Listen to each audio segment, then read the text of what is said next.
Exclusive Empowerment Network. I pray that you had an awesome week. Today's message is coming from a blog I wrote last year. I was talking to one of my friends last night, and he was like, why are you by yourself? Why won't you get with some guys? I know there's guys interested in you. What's the problem? And I said to him, in 2007, I promised God that I would no longer sacrifice myself. I would no longer give myself away to someone that God doesn't have for me. And so I'm believing that God is going to bless me with a husband. But in order for him to do that, I must be right. And so I'm not going to sacrifice, or I'm not going to give myself away to someone that I know God doesn't have for me. And so this blog that I wrote it last year, and I just wanted to read it because I believe that some people are going through some things right now that this may bless. And it says, I was on Facebook a few months ago, and I read a quote from Taraji P. Henson that said, "Know your worth." And I thought to myself, that's saying a lot without saying much at all. I got exactly what she was saying, but someone out there may not understand what it means to know your worth. So I will elaborate on what I think. Now, before I go any further, let me say that if you're not a believer, if you don't know Christ, or if you denounce Christ, you may not get this. You may not get where I'm coming from. But if you know God, I hope that this will help you with whatever you're going through. Knowing your worth is about understanding exactly what you deserve out of life and what was already promised to you. See, God promised us things in life. And if we read the word, we know what his promises are. And if we stand on his promises and do what we're supposed to do, it will come to pass. Women are always talking about how good men are hard to find, but they allow themselves to be chosen by everything but a good man. You even have some women who will accept that their man is married and continue to date and go on vacations with him, which to me is ridiculous. You have no way of knowing what his wife may be going through. I don't care what his excuse is for stepping out on his wife. You better know that the same thing that you do to his wife will come back on you. I know women who put their lives on hold to spend their time, gas, and money going to visit boyfriends in jail or prison. Now, there's nothing wrong with that if you know in your heart of hearts that he would do the same for you. But the sad story is these women know that if the tables were turned, they would not get the same decision or unconditional love. These women would be sitting in jail upset because she's probably thinking that he's with the same girl that she caught him with maybe a month ago.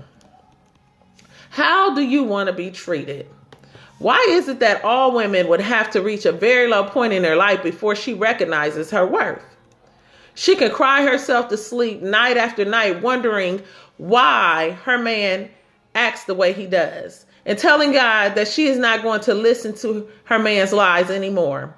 But as soon as he comes back around with the lie about where he's been, she's blinded by love and forgives him over and over again.